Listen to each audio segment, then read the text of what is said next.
Hola, les saluda John Javier Mauri. Llevo alrededor de 20 años realizando talleres, seminarios y capacitaciones con docentes en Colombia y México. Y hoy quiero compartir con ustedes un tema muy puntual, y es cómo llegarle a nuestros alumnos en esta época de COVID-19. Hoy estamos trabajando bajo 3 parámetros. 1. Educar ante lo inédito. Nunca antes en la historia de la humanidad se había presentado una situación como la que tenemos actualmente.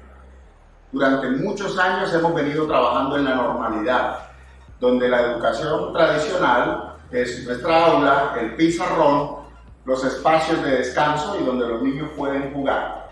Pero de un momento a otro nos confinaron, nos dijeron, a partir de mañana la educación se va a empezar a realizar en los hogares. Y eso ha supuesto varios retos para los docentes, para los estudiantes y también para los padres de familia.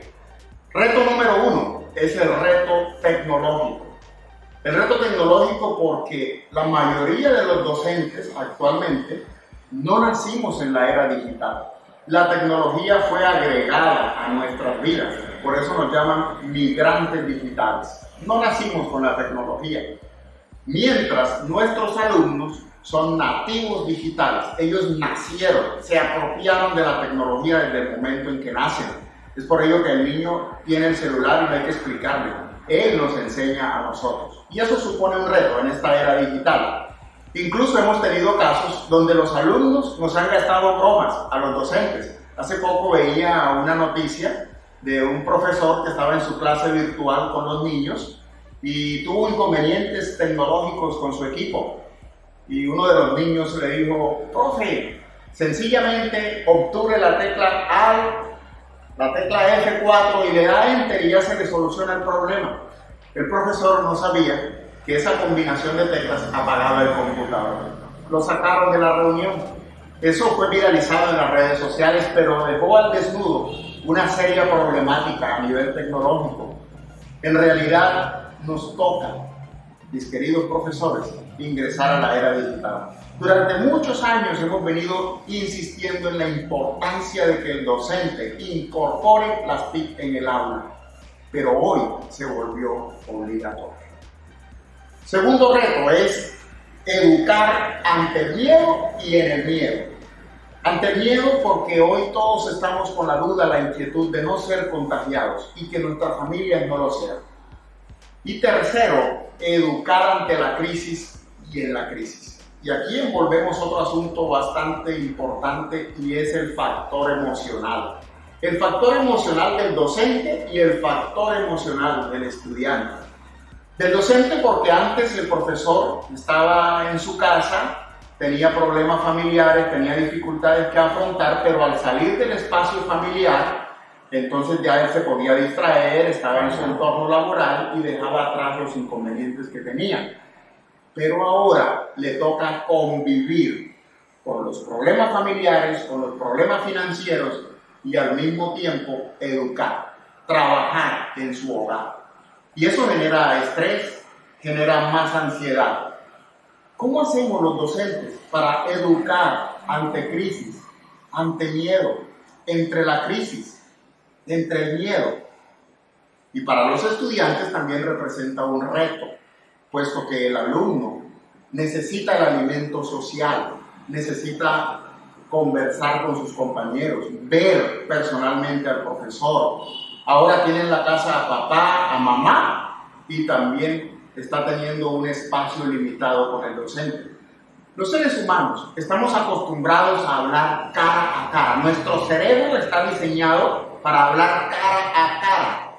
Pero ahora nos han limitado a un rectángulo. Este rectángulo, donde ustedes me están viendo, es el espacio con el que el niño los mira. Entonces aquí vamos a mirar algunas sugerencias que podemos nosotros utilizar para optimizar nuestro encuentro diario con los niños de forma virtual.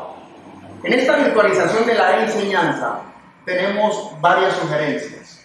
Una de ellas es que el docente, cuando esté en su clase virtual, para que sienta que está hablando con alguna persona, pueda colocar en la parte superior de la cámara la foto. Puede ser la foto de su esposa o la foto de un niño de su clase, para que él sienta el contacto directo, porque no estamos acostumbrados a hablarle a un agujero. Entonces es una sugerencia. 2, la voz. No es lo mismo que el niño nos escuche la voz en la clase que la voz a través de la cámara. Entonces es importante que nuestra voz sea cálida, que sea agradable, no que sea en forma de regaño. Adicionalmente a eso, los gestos. Los gestos y los ademanes acompañan la palabra hablada, le da refuerzo a la voz. Entonces es bueno utilizar ademanes enfáticos, ademanes descriptivos, y para ello es importante que ellos puedan vernos las manos. Entonces, si usted describe distancia, entonces hace un ademán enfático que indique distancia. Si usted quiere hablar sobre poder, entonces vigor, poder, que el ademán enfático pueda reforzar la palabra hablada. El ademán enfático es el que podemos nosotros enfatizar con nuestras manos lo que decimos con la palabra. Y el descriptivo es el que indica distancia o describe objetos. Ese tipo de situaciones nos ayudan en la comunicación virtual. En esta época de virtualización en la enseñanza hay varios factores adicionales que podemos incluir. Algunos me han dicho, John Javier, lo que sucede es que yo soy malo para la tecnología. Entonces, mis queridos profesores, recuerden que todos hemos sido malos en algo hasta que aprendemos. Es cuestión de disponer nuestra mente y nuestro corazón para aprender. En realidad, es voluntad, es deseo. Todo lo que el ser humano se proponga, lo puede lograr. Decía Charles Darwin, él decía algo muy importante, y es que las especies que sobreviven no son las más fuertes ni las más inteligentes, son las que tienen la capacidad de adaptarse al cambio. Esta frase cobra mucha importancia en el día de hoy, donde quienes se adaptan al cambio en la educación son los que van a tomar ventaja. Son los que van a poder llegar a la mente y al corazón de los alumnos. Otra ayuda que podemos tener para educar en medio de la crisis y en medio del miedo es relajar nuestros cuerpos.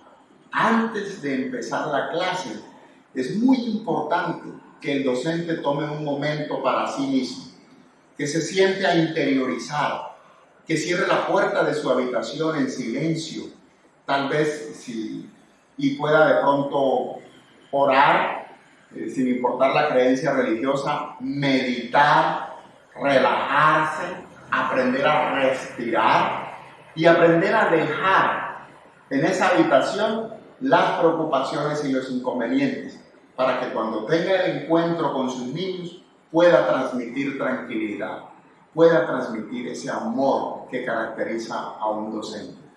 También es muy importante estar consciente de los medios digitales que nuestros alumnos tienen. No suponer que tiene las herramientas. Entonces es importante que cuando desarrollemos contenidos los repensemos muy bien, los estructuremos muy bien para que sea accesible al estudiante. Tengamos en cuenta que la mayoría de nuestros alumnos tienen celulares. Algunos ni siquiera cuentan con estos equipos. Pero es importante que diseñemos nuestros contenidos de tal forma que queden pequeños, que sean textos pequeños. Si de pronto estoy realizando una diapositiva en PowerPoint, tengo que tener en cuenta que si mi alumno lo va a ver en un celular y yo coloco un texto en letra demasiado pequeña, a él se le va a dificultar. Entonces es muy importante que los contenidos se adapten a los medios digitales. Por eso es importante que el profesor primero se entere de cuáles son los medios digitales con los que cuentan nuestros alumnos, nuestros estudiantes. Tenemos muchos temas por tratar en este punto. Sin embargo, vamos sencillamente a resumir lo que hemos hablado hasta el momento. Mis queridos profesores, nuestra profesión es de las más necesarias en la humanidad, de formar y educar seres humanos. Por ello, nunca antes en la historia se había visto la necesidad de adaptar nuestros contenidos a nuestros alumnos. Los docentes de hoy Estamos viviendo una época histórica. Vamos a pasar a la historia. ¿Cómo queremos pasar a la historia? Como los docentes que se adaptaron, que pudieron llegar al corazón de sus alumnos y poder ayudar a formarlos, o como aquellos que solamente se quedaron llorando y quejándose en medio de la crisis y la pandemia. Pensemos en esto, porque de lo que hagamos hoy dependerá el futuro de nuestras generaciones. Quiero agradecer el espacio que nos ha brindado el día de hoy la Caja de Compensación Confaoriente para poder comunicarnos con la Secretaría de Educación del municipio de Cúcuta y poder dejarles esta información que espero sea de mucho valor para ustedes. Dios me los bendiga y que les siga iluminando en esta hermosa labor de educar.